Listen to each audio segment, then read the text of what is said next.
এই মুভিটি সত্য ঘটনা অবলম্বনে তৈরি করা হয়েছে।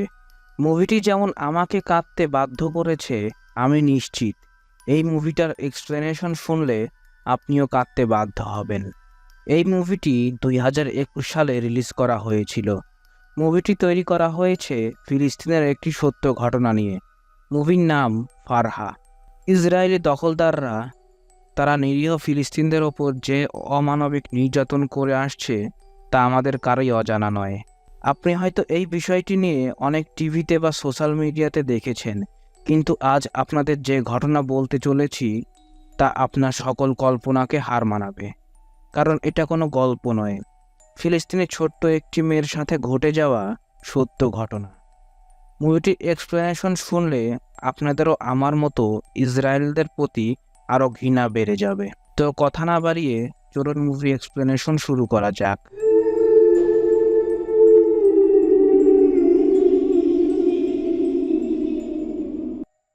ফিলিস্তিনের একটি গ্রাম। সময়টা তখন 1948 সাল, দ্বিতীয় বিশ্বযুদ্ধের পরের কাহিনী। এই গ্রামের একটি ঝর্ণার পাশে কিছু গ্রামের মেয়ে খেলাধুলা করছিল। এই মেয়েটির নাম হচ্ছে ফারহা, যার জীবনের গল্পই আজ আমরা শুনতে চলেছি। ফারহার বাবা এই গ্রামের প্রধান। ছোটবেলা থেকেই ফারহার ইচ্ছা সে পড়াশোনা করে অনেক বড় হবে। ফারহার এই গ্রামের স্কুলেই পড়াশোনা করে, সেখানে একজন মৌলবি তাদের পড়ায়। আজ ছিল ফারহাদের স্কুলের শেষ দিন। পড়াশোনা শেষে সবাই সবার ইচ্ছের কথা মৌলবীদের বলছিল। তখন ফারহা তাকে জানায় সে আরও পড়াশোনা করতে চায় আর তার জন্য সে শহরে চলে যেতে চায়। কিন্তু মৌলবী এই বিষয়টা মোটেও পছন্দ হয় না, কারণ সে মেয়েদের উচ্চশিক্ষার পক্ষপাতী নয়। ফারহা তাড়াতাড়ি স্কুল থেকে বের হয় আর সে তার চাচাকে দেখতে পায়, যে কিনা শহর থেকে মাত্র এসেছিল। তো শহরে যুদ্ধের কারণে তারা গ্রামে চলে এসেছে। এই মেয়েটির নাম হচ্ছে ফরিদা, যে কিনা ফারহার চাচাতো বোন। তারা দুজন প্রায় সমবয়সী। ফরিদা আর ফারহা বসে গল্প করছিল। ফরিদা যে এখন থেকে এই গ্রামে থাকবে এই বিষয়টা ভেবে ফারহা অনেক অবাক হয়ে যায়। আর ফারহার ইচ্ছের কথা ফরিদাকে জানায়, সে শহরে পড়তে যেতে চায়। দু বোনের গল্প চলতে চলতে হঠাৎই তারা গাড়ির শব্দ শুনতে পায়। আর তারা সেখান থেকে বের হয়ে দেখতে পায় ইসরায়েলের সেনাদের গাড়ি তাদের গ্রামে ঢুকে পড়েছে। সেখানে আরও কিছু ছোট ছোট বাচ্চারা তারা গাড়ি লক্ষ্য করে তাদের খেলনা বন্দুক দিয়ে গুলি করতে থাকে। ফারহাও তাদের অনুসরণ করে। এই ছোট ছোট বাচ্চাদেরও মনের মধ্যে ইসরায়েলদের প্রতি কতটা ঘৃণা জন্মেছে আপনারা বুঝতেই পারছেন। যখন বাড়িতে ফিরে আসে সে দেখতে পায় তার মামা তাদের বাসায় বেড়াতে এসেছে। ফারহার মা ছোটবেলায় মারা গিয়েছিল, তাই তার মামা মাঝে মাঝে এসে তাকে দেখে যায়। যেহেতু ফারহা এখন কিছুটা বড় হয়ে গিয়েছে, তাই ফারহার মামা ফারহার বাবাকে বলে এখন আমাদের উচিত ফারহাকে বিয়ে দিয়ে দেওয়া, কারণ দেশে যুদ্ধ শুরু হয়ে গিয়েছে আর অলরেডি ইসরায়েলের সৈন্যরা আমাদের গ্রামের আশেপাশে চলে এসেছে। এই বিষয়গুলো নিয়ে ফারহার বাবা এবং মামা আলোচনা করছিল, আর এই সকল কথা দূর থেকে ফারহা শুনছিল। ফারহার মামা ফারহার বাবাও ফারহার কাছ থেকে বিদায় নিয়ে চলে যায়। ফারহা ঘরে ফিরে আসে, একটি বই নিয়ে পড়তে শুরু করে। পড়াশোনার প্রতি প্রচণ্ড তার আগ্রহ। কিন্তু হঠাৎই ফারহা তার বাবার এবং তার স্কুলের মৌলবীর কথা শুনতে পায়। মৌলবী ফারহার বাবাকে বলছে যেহেতু গ্রামের স্কুলে ফারহার পড়াশোনা শেষ হয়ে গিয়েছে, তাই তার উচিত ফারহাকে এখন বিয়ে দিয়ে দেওয়া। ফারহা তো জীবনে অনেক বড় কিছু হওয়ার স্বপ্ন দেখে। ফারহার রাগে তার ঘর থেকে বের হয় আর তার বাবার উদ্দেশ্যে বলতে থাকে, আমি আরও পড়াশোনা করতে চাই, আমি শহরে গিয়ে উচ্চশিক্ষায় শিক্ষিত হতে চাই, তোমরা আমার এখন বিয়ে দেওয়ার চেষ্টা করো না। ফারহার বাবা ফারহার এমন ব্যবহার দেখে কিছুটা রেগে যায়। পরবর্তী দৃশ্যে দেখা যায় ফারহাদের বাসায় খাবার দেওয়ার জন্য একটি ছেলে এসেছে। এই ছেলেটির নাম হচ্ছে নাসের। সে হচ্ছে ফারহার চাচাতো ভাই আর ছোটবেলা থেকেই ফারহার সাথে তার বিয়ে ঠিক হয়ে আছে। কিন্তু ফারহা একদমই তাকে পছন্দ করে না। সিন পরিবর্তন হয়। ফারহাদের গ্রামে ফারহার বয়সী একটি মেয়ের বিয়ে হচ্ছে। সেখানে ফারহা ও ফরিদা দুই বোনই এসেছে। তারা দুজন অনেক মজা করতে থাকে। কিন্তু হঠাৎই ফারহা থেমে যায়। তার মুখটা একদমই মলিন হয়ে গিয়েছে, কারণ তার মনে পড়ে কয়েকদিন পর তারও এমন বিয়ে হয়ে যাবে, আর সেই সাথে তার স্বপ্নগুলো চিরতরে হারিয়ে যাবে। বিয়ের অনুষ্ঠান শেষ করে দুই বোন বাসায় ফিরছিল, আর তখনই ফারহা দেখতে পায় তার বাসার সামনে তার বিয়ে নিয়ে তার বাবা আর চাচা কথা বলছে। ফারহার বিষয়টা একদমই পছন্দ হয় না। সে তার বাবাকে বলে, বাবা, আমি এখন বিয়ে করতে চাই না। ফারহার বাবা ফারহাকে বলে, তোমার বয়সী গ্রামের সকলেরই বিয়ে হয়ে যাচ্ছে, তোমাকেও বিয়ে করতে হবে। ফারহার মুখটা একদমই শুকিয়ে যায়। তার মনে হচ্ছিল তার স্বপ্নগুলো এখানেই শেষ। কিন্তু তখনই তার বাবা তাকে একটি সারপ্রাইজ দেয়। সে পকেট থেকে একটি কাগজ বের করে। এটি ছিল শহরের স্কুলের একটি ভর্তি ফর্ম। ফারহা তো এটা দেখে মহা খুশি। সে দেওয়ালের পাশে গিয়ে চিৎকার করে বলতে থাকে, আমার বাবা পৃথিবীর সবচেয়ে শ্রেষ্ঠ বাবা। আর তখনই ফারহার চোখ যায় হঠাৎ নিচে। সে দেখে সেখানে কিছু ফিলিস্তিনি সৈন্যরা দাঁড়িয়ে আছে। তারা ফারহার বাবার সাথে দেখা করতে এসেছে। যেহেতু ফারহার বাবা একজন লিডার ছিল, তাই গোপনে সে সৈন্যদের সাহায্য করত। ফারহার বাবা সৈন্যদের সাথে কথা বলছিল, আর সেই সাথে ফারহা আড়াল থেকে চুপি চুপি কথা শুনছিল। কথাগুলো শেষ করে সৈন্যগুলো বাসা থেকে বের হয়ে যায়, আর ফারহা বুঝতে পারে সামনে ভয়ঙ্কর কিছু হতে চলেছে। ফারহা রাতের বেলায় ঘুমিয়ে পড়ে, আর পর যখন সকাল হয়, ফারহা ঘুম থেকে উঠে দেখতে পায় চারদিকে একদমই নীরব। ঘর থেকে বের হয়, আর ফারহা তার বাবাকে চারপাশে খুঁজতে থাকে, কিন্তু কোথাও সে তার বাবাকে খুঁজে পায় না। ফারহা কিছুটা চিন্তিত হয়ে যায়, আর তখনই হঠাৎ সে দেখতে পায় তার বাবা তাদের বাড়ির দেয়ালের ওপার থেকে বের হচ্ছে। সে নতুন একটি দেয়াল তুলেছে, আর ওই দেয়ালে একটি দরজা রয়েছে। ফারহা বুঝে যায় নিশ্চয় দেয়ালের ওপারে কিছু একটা লুকানো রয়েছে, কারণ তার বাবা দেওয়ালকে আরো শক্ত করছে। আজ দু বোন ফারহা ও ফরিদা সেই দোলনাটিতে বসে গল্প করছিল। ফারহা তার বোন ফরিদাকে জানায় তার বাবা তাকে শহরে স্কুলে ভর্তি করাতে রাজি হয়েছে। এটা শুনে ফরিদা অনেক খুশি হয়ে যায়, কিন্তু হঠাৎ করেই ফারহার মুখটা আবার মলিন হয়ে যায়, কারণ তাকে তো আবার তার বাবাকে ছেড়ে চলে যেতে হবে। তার বাবাকে দেখার কেউ নেই। ফারহা ফরিদাকে বলে, আমি পড়াশোনা শেষ করে এই গ্রামে ফিরে আসব, আর এখানে একটি স্কুল খুলব। এই কথাগুলো যখন দুই বোন বলছিল, তখনই বিকট একটি শব্দ হয়। শব্দ শোনা মাত্রই ফারহা ও ফরিদা দৌড় দিয়ে তাদের গ্রামের দিকে। ইসরায়েলরা তাদের গ্রামকে আক্রমণ করেছে। মানুষজন চারদিকে ছোটাছুটি করছে, যে যার মতো করে জীবন বাঁচানোর সর্বোচ্চ চেষ্টা করছে। ভিড়ের মধ্যে আমরা ফারহার চাচাকে দেখতে পাই। সে ফারহা ও ফরিদাকে তার গাড়িতে ওঠানোর চেষ্টা করছে, কিন্তু ফারহা তার বাবাকে রেখে একদমই যেতে রাজি না। তাই ফরিদা গাড়ির মধ্যে উঠলেও ফারহা গাড়িতে ওঠে না। তখন ফারহার বাবা সেখানে এগিয়ে আসে, আর ফারহার চাচাকে বলে, আমার মেয়েটাকে নিরাপদে এখান থেকে নিয়ে যাও। পরে ফারহার চাচা আবারও গাড়িতে উঠে গাড়ি চালাতে শুরু করে। তখন জানালার কাছ দিয়ে ফারহার চোখ যায় তার বাবার দিকে। অসহায় বাবা দাঁড়িয়ে রয়েছে। যুদ্ধের ময়দানে সে এই দৃশ্য আর তার মেয়ের সহ্য হয় না। ফারহার সাথে সাথে গাড়ি থেকে দরজা খুলে বের হয়, আর সে ছুটে তার বাবার কাছে চলে আসে আর শক্ত করে জড়িয়ে ধরে। এরপর ফারহার বাবা ফরিদাকে নিয়ে চলে যায়, আর ফারহার বাবা ফারহাকে নিয়ে ঘরের মধ্যে চলে আসে। পরে গোপন একটি জায়গা থেকে ফারহার বাবা একটি বন্দুক বের করে। সে যুদ্ধের জন্য প্রস্তুতি নিচ্ছিল, কিন্তু যখনই সে ফারহাকে নিয়ে মূল দরজার কাছে আসে, তখন ফারহার বাবা বুঝতে পারে তাদের অনেক দেরি হয়ে গিয়েছে। ইসরায়েলি সৈন্যরা চারদিকে ঘিরে ফেলেছে। সে ফারহাকে নিয়ে আবারও ঘরের মধ্যে চলে আসে, আর সেই দেয়ালের পেছনে ফারহার বাবা একটি গোপন কক্ষটি বানিয়েছিল। সেই রুমের মধ্যে ঢুকে বলে, মা, আমি না আসা পর্যন্ত তুমি এখান থেকে কোনোভাবেই বের হবে না। ফারহা তার বাবাকে তার সঙ্গে থেকে যাওয়ার জন্য বলে, কিন্তু ফারহার বাবা তাকে বলে, মা, আমি একজন নেতা, আমাদের সৈন্যদের আমার অনেক প্রয়োজন, আমি ফিরে আসবো মা, তুমি আমার জন্য চিন্তা করো না। এটা বলে ফারহার বাবা সামনে থেকে দরজাটা তালা মেরে চলে যায়। ফারহা অন্ধকারের ঘরের মধ্যে বসে থাকে। সে বাইরে প্রচণ্ড গোলাগুলির শব্দ পায়। এক সময় চারদিকে নীরব হয়ে যায়। বাইরে গোলাগুলি তখন থেমে গিয়েছে। আর তখনই হঠাৎ করে বাইরে কারো পায়ের আওয়াজ পাওয়া যায়। ফারহা ভাবে এটা হয়তো তার বাবা, তাই সে বাবা বাবা বলে ডাকতে থাকে। কিন্তু ওপার থেকে আর কোনো উত্তর আসে না, আর পায়ের আওয়াজটাও হারিয়ে যায়। সে হতাশ হয়ে মেঝেতেই বসে থাকে। এভাবে সন্ধে নেমে আসে। এরপর ফারহা একটি হারিকেন খুঁজে পায়, আর সেটি জ্বালিয়ে সে রুমের চারপাশে দেখতে থাকে।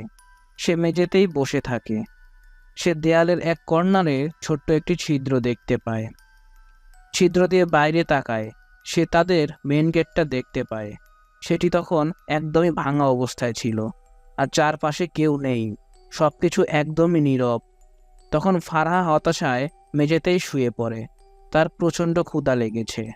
ওই ঘরের মধ্যে কিছু খাবার দাবার আগে থেকেই জমা রাখা ছিল। ফারহা সেগুলো খেতে শুরু করে, এবং হঠাৎই ফারহা আবারও বাইরে শব্দ শুনতে পায়। তাই সে বাবা বাবা বলে আবারও ডাকতে শুরু করে। কিন্তু কিছুক্ষণের মধ্যে সেখানে প্রচণ্ড গোলাগুলি শুরু হয়। চারদিকে শুধু মানুষের কান্নার শব্দ ভেসে আসছে।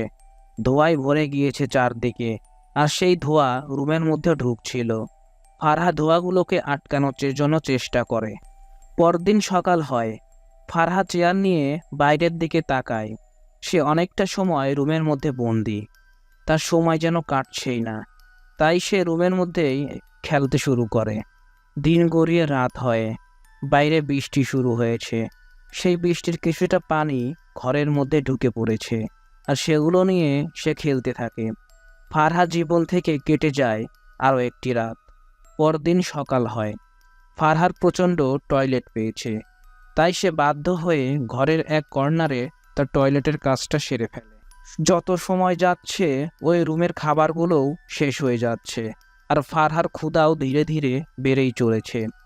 ওখানে থাকা আলুগুলো সে কাঁচাই খেতে থাকে। ওই দিন রাতের বেলা ফারহা তার বইটি বের করে আর সেটিকে পড়তে থাকে। ওই বইয়ের মধ্যেই ছিল শহরের স্কুলে ভর্তির সেই ফর্মটি। সেই ফর্মটি দেখতে থাকে। এদিকে ধীরে ধীরে হারিকেনের তেলও শেষ হয়ে যায়। ফারহা তখন একটি ম্যাচ দিয়ে কিছু কিছু খড়কুটো এক জায়গায় করে আগুন ধরায়। ফারহার একটি ছুরি খুঁজে পায়। সে সেটি দিয়ে দরজা খোলার অনেক চেষ্টা করে, কিন্তু তার সকল চেষ্টাই ব্যর্থ হয়। এক বুক বড় হতাশা নিয়ে ফারহা আবারও শুয়ে পড়ে। পরদিন যখন সকাল হয়, তখন কিছু লোকের কথাবার্তার আওয়াজে ফারহার ঘুম ভেঙে যায়। সে সাথে সাথে ওই ছিদ্রর কাছে যায়, আর সে বাইরে কিছু লোককে দেখতে পায়। তার মধ্যে একটি মহিলা ছিল প্রেগনেন্ট। মহিলাটির প্রচণ্ড প্রসব ব্যথা উঠেছে।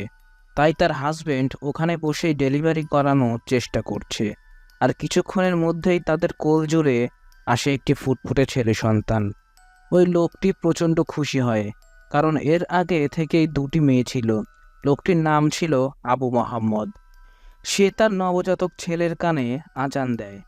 ফারহা যেহেতু লোকটির নাম শুনেছিল, তাই সেই নাম ধরেই ডাকতে থাকে। লোকটা বুঝতে পারে না কোথা থেকে আওয়াজ আসছে। কিছুক্ষণের মধ্যেই সে খুঁজে পায় জায়গাটি। তখন ফারহা লোকটিকে সবকিছু খুলে বলে, আর সেই লোকটির কাছে সাহায্য চায়। লোকটি ফারহার দরজাটি ভাঙার অনেক চেষ্টা করে, কিন্তু হঠাৎই ফারহাদের বাড়ির সামনে ইসরায়েলদের গাড়ি চলে আসে। লোকটি তার স্ত্রী সন্তানকে লুকিয়ে রেখেই বাড়ি থেকে বের হয়, কিন্তু লোকদের সামনে পড়ে যায়। তখন ইসরায়েল সৈন্য ওই লোকটিকে নিয়ে বাড়ির মধ্যে ঢোকে। লোকটি বারবার বলতে থাকে যে এই বাড়িটা আমার না, আমি একটু পানি খাওয়ার জন্য এই বাড়িতে ঢুকেছিলাম। ওখানে একজন মুখোশ পরা লোকও ছিল। বলতে থাকে এই লোকটি এলাকার না, আর এই বাড়িটি ওই লোকটির না। কিন্তু ইসরায়েল কমান্ডারের সন্দেহ হয়, কারণ সে সেখানে একটি রক্তের ফোঁটা দেখতে পায়। কারণ এই রক্ত লোকটির ওয়াইফের ডেলিভারির সময় পড়েছিল। কমান্ডার পুরো বাড়ি সার্চ করতে বলে। কমান্ডার তখন ফারহার ঘরের দিকে এগিয়ে আসতে থাকে। ফারহা একটি ছুরি নিয়ে মোকাবেলার প্রস্তুতি নেয়, আর তখনই ইসরায়েলের সৈন্যরা চিৎকারের শব্দ শোনা যায়। তারা আবু মোহাম্মদের ওয়াইফকে খুঁজে পেয়েছে। একজন মহিলা তাকে সার্চ করতে থাকে, যার ফলে সেনাটি বুঝে যায় এই মহিলাটি কিছুক্ষণ আগে একটি বাচ্চার জন্ম দিয়েছে। খুব খারাপ ব্যাপার করতে থাকে, যেগুলো আসলে শোনার মতো ছিল না। মহিলাটি সহ্য না করতে পেরে তার মুখে থুতু মেরে দেয়। কারণ এটা ছিল তাদের দেশ, অথচ তারাই আজ পরাধীন। এর মধ্যে সৈন্যরা তার 2 মেয়েকেও খুঁজে পায়। এবার আবু মোহাম্মদ কমান্ডারের পায়ে লুটিয়ে পড়ে। তার পরিবারের জন্য সে জীবন ভিক্ষা চায়। লোকটিও কমান্ডারকে রিকোয়েস্ট করতে থাকে, এদের কোনো দোষ নেই, এই মানুষগুলোর সাথে কেন আপনারা এমন করছেন? কিন্তু কমান্ডার কারো কথাই শোনে না। পরিবারটিকে লাইনে দাঁড় করিয়ে দেয় আর সৈন্যদেরকে বলে, মেরে ফেলো। গুলিগুলো প্রচণ্ড শব্দে চারদিকে কেঁপে ওঠে। মারা যায় নিরীহ কিছু মানুষ এবং নিষ্পাপ কিছু বাচ্চা। চারদিকে নীরব হয়ে উঠেছিল। সেই মুখোশ পরা লোকটি ফারহার দরজার সামনে আসে। এই লোকটি আর কেউ ছিল না, লোকটি ছিল ফারহার বাবা। সে শুধু তার মেয়েকে ফারহা বলে ডাক দেয় আর সেখান থেকে চলে যায়। যাবার আগে সেই ইসরায়েলি কমান্ডার তার সৈনিককে আদেশ দেয়, ওই নবজাতক বাচ্চাটিকে গুলি করে মেরে ফেলো। কিন্তু সে তারপরেই বলে, এই ফিলিস্তিনের পেছনে একটি গুলি নষ্ট করার কোনোই দরকার নেই, তুমি বাচ্চাটিকে পা দিয়ে চেপেই মেরে ফেলো। সৈনিক এসে চেষ্টাও করে, কিন্তু তার পা আটকে যায়। যতই হোক না কেন, সে তো একজন মানুষ, বাচ্চাটিকে এখানে রেখে দিলে এমনিই মারা যাবে। তাই সে তার রুমালটি বাচ্চার মুখের ওপর দিয়ে চলে যায়, যাতে ধীরে ধীরে সে নিঃশ্বাস বন্ধ হয়ে মারা যায়। এটি কোনো গল্প বলছি না, আসলেই সত্যি ঘটনা। এমন হয়েছিল সেই বাচ্চাটির সাথে। সেই বাচ্চাটি মাত্র কয়েক ঘন্টার মধ্যেই মারা যায়। বাচ্চাটির চিৎকার চারদিকে ভেসে যাচ্ছিল। আপনারা যে ধর্মেরই হন না কেন, এই বাচ্চাগুলোর কি দোষ ছিল? বাচ্চাটির আত্মচিৎকারে ভেতরে থাকা ফারহা একদমই পাগল হয়ে গিয়েছিল। যে কোনো মূল্যে রুম থেকে বের হতে চাচ্ছিল সে বাচ্চাটির কাছে যেতে চায়। সে অনেক চেষ্টা করে, কিন্তু সে সকল চেষ্টাই ব্যর্থ হয়। বাচ্চাটির কান্নাও ধীরে ধীরে থেমে গিয়েছে।